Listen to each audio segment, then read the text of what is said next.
Hello everyone, very very good morning to all of you. पिछले video में हम लोग क्वेश्चन नंबर 5 तक कर चुके थे। अब आज इस एक्सरसाइज को हम लास्ट कर लेंगे।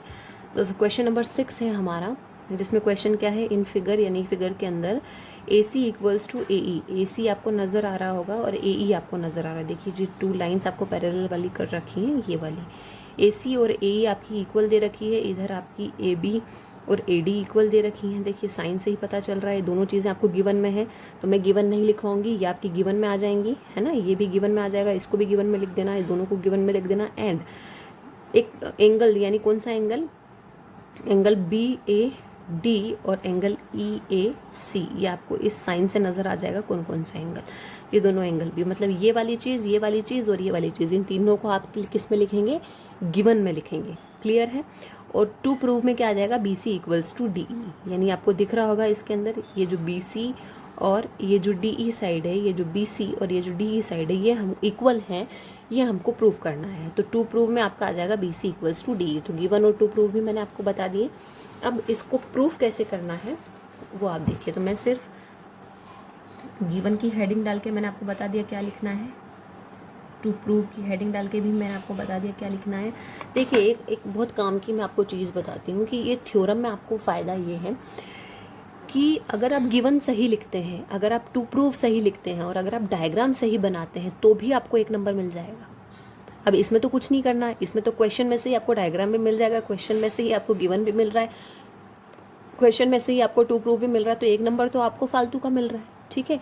1 या 2 नंबर में, 1 या 1.5 नंबर मिलता है शायद 1 नंबर डायग्राम का, और बाकी चीज़ें 1 नंबर आपको गिवन और टू प्रूव का मिल जाएगा, और बाकी का जो नंबर है वो आपको प्रूफ से मिलेगा। तो अगर आपके प्रूफ में थोड़ी बहुत गलती भी हो जाती है किसी क्वेश्चन में, या आप करने में कहीं ना कहीं चूक भी जाते हैं, तो भी आपको गिवन और टू प्रूफ से 1 नंबर तो मिल ही जाएगा। तो आप इस चीज़ को, तो बहुत इंपॉर्टेंट है, करना सीख लीजिए कि बुक के क्वेश्चन में से। और अब तो हम काफ़ी क्वेश्चंस कर चुके हैं, तो अब तो आई गई होगी। तो अब हम क्या करेंगे, इसका प्रूफ करेंगे, ठीक है।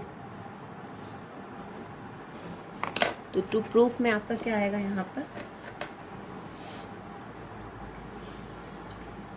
अब आपको यहाँ पर 3 एंगल नजर आ रहे हैं, 2 बहुत एंगल तो हमारे यहाँ बहुत सारे हैं हमारे पास में, लेकिन हम क्या करेंगे, पहले एंगल बी ए डी को प्लस करेंगे, किससे, एंगल डी ए सी से, यानी ये वाले एंगल को और ये वाले एंगल को, ध्यान से समझना, ये वाले एंगल को और ये वाले एंगल को प्लस करेंगे, और इस साइड ये वाले एंगल को और ये वाले एंगल को प्लस करेंगे। समझ गए, पहले इन दोनों को प्लस करके इक्वल्स टू में इन दोनों को प्लस करेंगे। क्लियर है, क्योंकि इन दोनों को प्लस करेंगे तो हमारा पूरा ये वाला एंगल बन जाएगा ई ए सी, और इन दोनों को प्लस करेंगे तो हमारा पूरा ए बी सी वाला एंगल बन जाएगा। आ रही बात समझ में। इसको और इसको प्लस करेंगे तो पूरा एंगल मिलेगा हमको ए बी सी, और इसको छोटे छोटे एंगल को प्लस करेंगे तो हमको पूरा एंगल मिलेगा ए सी ई वाला। क्लियर है। तो बस इसको हम लोग यहाँ पर करेंगे। तो क्या बोला मैंने आपसे कि angle B A D plus angle B A C equals to angle E A C plus angle D A C. Clear है।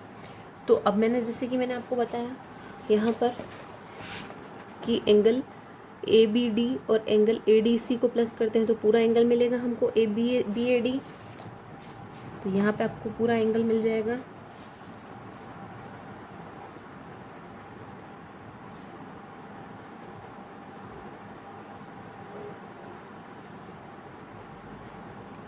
ए बी सी, है ना। और जब हम लोग इसको एंगल ए ई सी को और एंगल ए डी सी को प्लस कर रहे हैं तो हमको पूरा एंगल मिल रहा है कौन सा,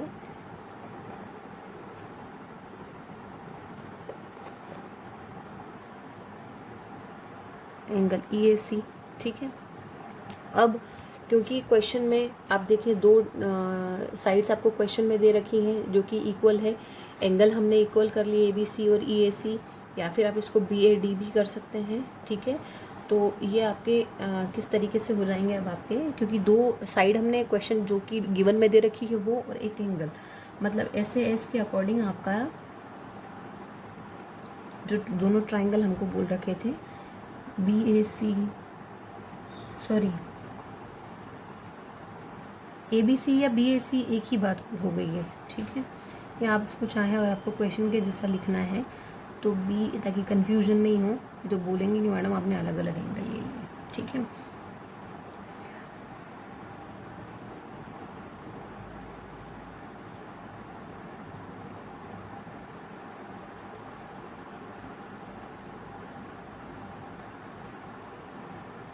congruency rule, so therefore इन दोनों की वजह से क्या हुआ, क्योंकि दोनों ट्राइंगल कॉन्ग्रुएंट हो गए तो इनकी जो साइड्स हैं वो भी कॉरस्पॉन्डिंग हो जाएंगी CPCT, जो कि मैंने आपको बताया था। तो BC और DE जो है हमारी कॉन्ग्रुएंट ट्राइंगल की कॉरस्पॉन्डिंग साइड्स हो गई हैं।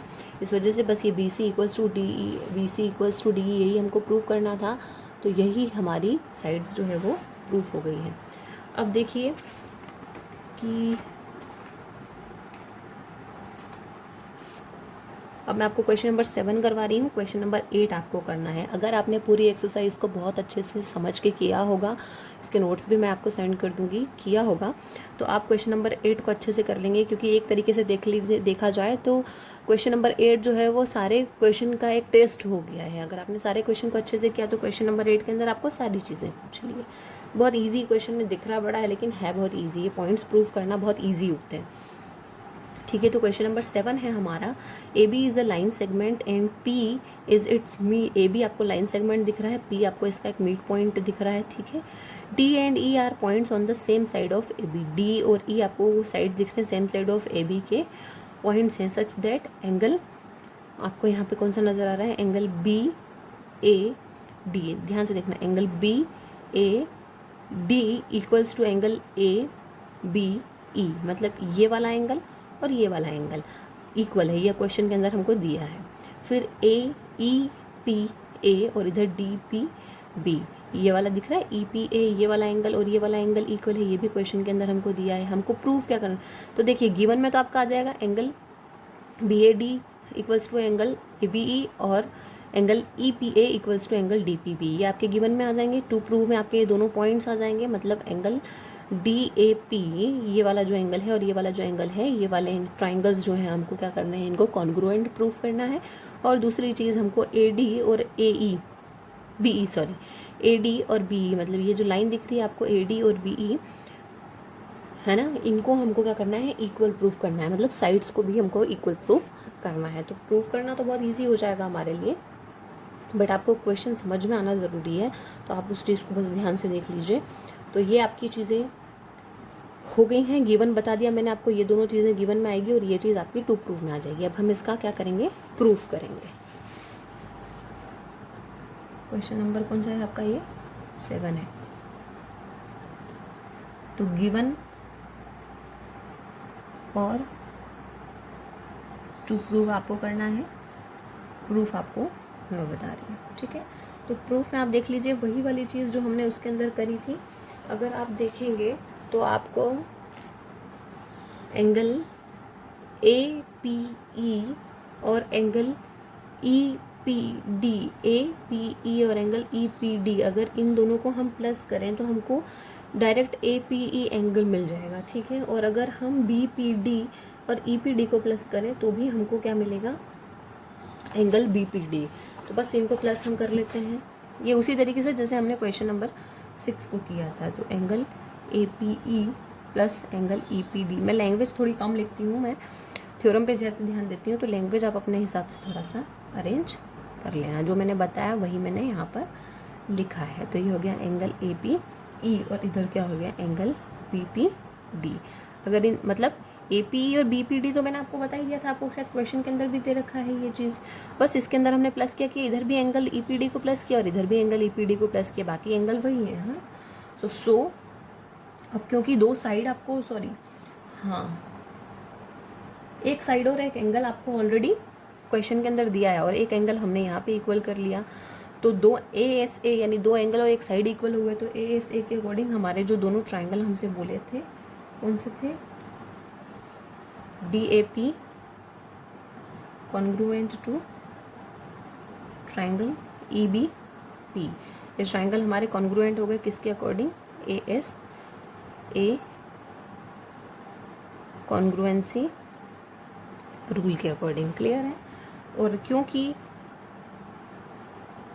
कॉन्ग्रुएंट ट्राइंगल हो गए तो एक कॉरस्पॉन्डिंग साइड होगी, तो AD और EE जो हमको सेकंड ऑप्शन हमको प्रूव करना था वो हमारी कॉरस्पॉन्डिंग साइड्स हो गई कॉन्ग्रुएंट की। तो CPCT के अकॉर्डिंग हमारी जो साइड थी वो भी इक्वल हो गई। तो मेरे लिए अब ये एक्सरसाइज जो है आपकी ये फिनिश हो चुकी है। इसके अंदर सिर्फ मैंने आपको 2 एग्जाम्पल नंबर 1 और एग्जाम्पल नंबर 2 जो मैंने आपको कल करने को कहा था, और आज मैंने आपको एक क्वेश्चन नंबर 8 दिया है। ये जब आप कर लेंगे तो ये प्रूफ हो जाएगा, और आज ही मैं इसके आपको पूरी एक्सरसाइज 7.1 के नोट्स डाल दूंगी, तो आप उसके अंदर से भी देख सकते हैं अगर आपको कोई चीज़ कंफ्यूज कर रही है। तो आप बेटा करना तो जो आगे आने वाले 2 से 3 चैप्टर आपके इसी तरीके के हैं, तो आपको करना तो पड़ेगा, या तो आप रटिए या आप लर्न कीजिए थ्योरम्स को या क्या है, लेकिन करना तो आपको मैथ्स का थ्योरेटिकल पार्ट ही है। तो आपको प्रिपेयर, आपके क्वेश्चंस कम आएंगे, जो क्वेश्चंस करने वाले थे वो चैप्टर्स हम कर चुके हैं, तो अब आपको इसी तरीके की चीज़ें करनी है, ठीक है। और अब आपको मैं आज एक होमवर्क और दे रही हूँ यहाँ पर। ये जो आपको थ्योरम दिख रही है 7.2, इसको आपको करना है, क्योंकि अगर आपने 7.1 कर लिए तो ये थ्योरम्स आपके लिए बहुत ईजी हैं। 7.2 और 7.3 ये 2 थ्योरम्स में आपको, जैसे मैंने उसके एग्जांपल्स दिए थे, तो 7.2 स्टार्ट करने से पहले आप लोग ये दोनों थ्योरम्स को अच्छे से प्रैक्टिस कर लेना। उसके बाद हम करेंगे हमारी 7.4 है इसके अंदर एक्सरसाइजेस भी। तो ठीक है, आप पहले इसको कर लीजिए, फिर हम हमारी एक्सरसाइज 7.2 स्टार्ट करेंगे। Okay, thank you.